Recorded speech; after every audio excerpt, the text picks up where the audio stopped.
Yo, what's up everybody? Maktima out on the water. Out here on some local waters. One of the more heavily pressured sections of the river. Some great pools and whatnot, but of course everybody fishes the pools. You look down there, there's somebody down there. So anyway, you know, it's kind of late summer. Definitely these fish have been pressured. Caught a few times perhaps, and you know, these are general rules and regs for the state of New Mexico, so I'm sure quite a few fish have been caught. However, they do stock this section of river pretty heavily, so the pools usually hold a lot of those stockers. But you know, there's always questions as to, or doubts as to the quality of the fishing. And I'm not talking about size of fish, I'm talking about numbers of fish on this section of river. Or the public stretches in general on the Pecos. And basically, you know, we're just gonna fish through and kind of just go through what I would do in these particular sections of river. So for the most part, I'm gonna start off walking away from the pools, walking away from the parking area. Not that far, I mean, I only walked 50 yards, 75 yards. And we're gonna work some shallow water, some slight depressions, just looking for, you know, these little subtle hideaways. We're gonna start with just a single dry, and like last time, perhaps go to a single nymph and really work this shallow water. But you know, progressing into more rapid, more turbulent, you know, stuff that most people don't ever hit. So anyway, stay tuned. I'll probably start with a beetle or an ant, and we'll just go from there.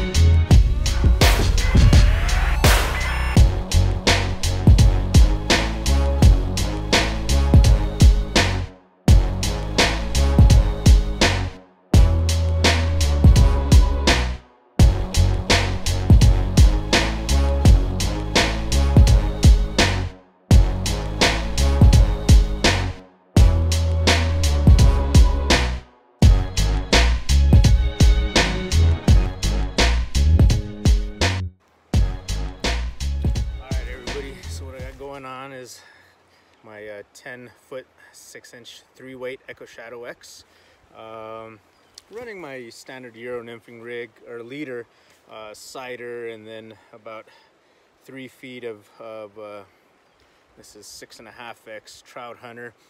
You can probably get away with 5X and you'll be fine. I'm just kind of practicing on the plain fish on light tippet. And then on top of that, right now I'm running this little ant beetle crossover type pattern, pretty much what I was running in the last video. So we'll just start with that for right now, and got a nice little flat here to show you guys. So shallow, not a whole lot of depth to it, and of course by those big rocks over there, then you got a nice depression.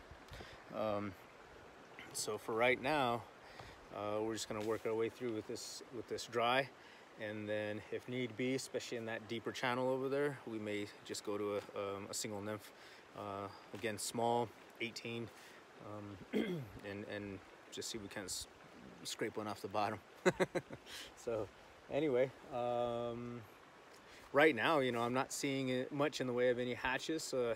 You know, this time of year typically we don't see a ton of hatches happening. Most of the hatches are done. What we would expect to see right now going into the fall would be blueing olives.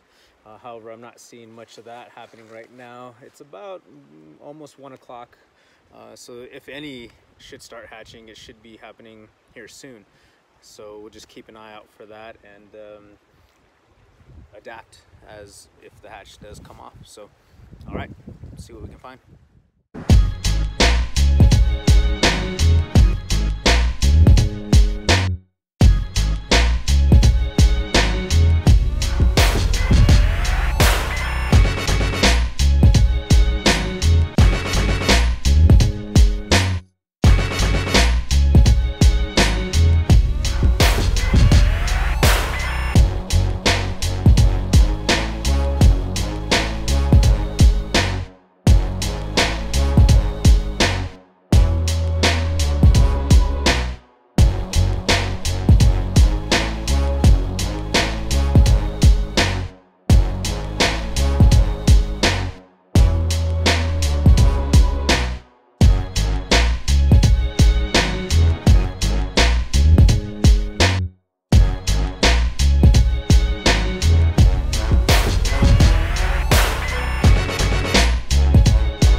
So I was seeing quite a few of those fish coming up on the beetle pattern, ant pattern, and refusing it.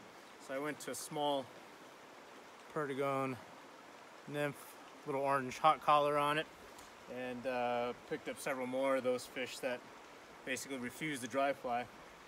And so I'm going to move up into some shallower riffle stuff and go with the dry fly again and just see if I can't turn more heads. I do like fishing dries.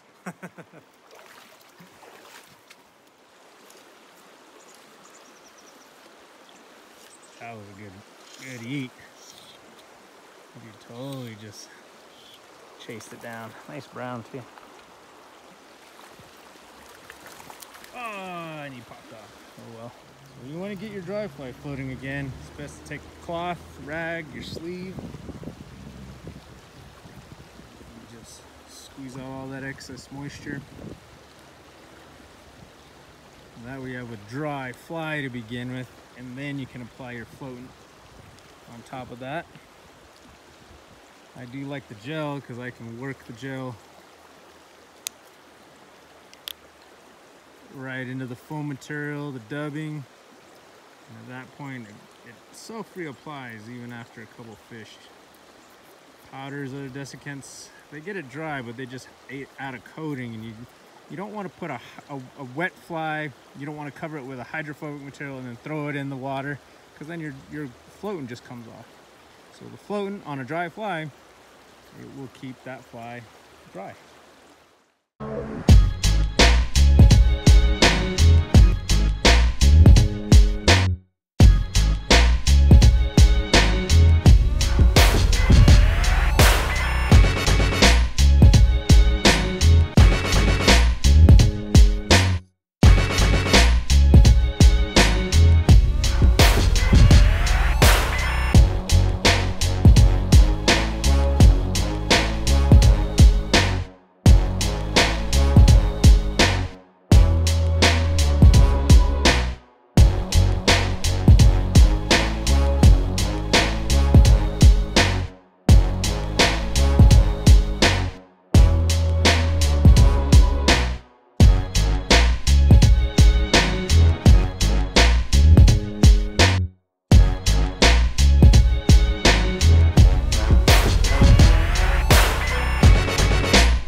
So wrapped up my day fishing some of that more heavily pressured water.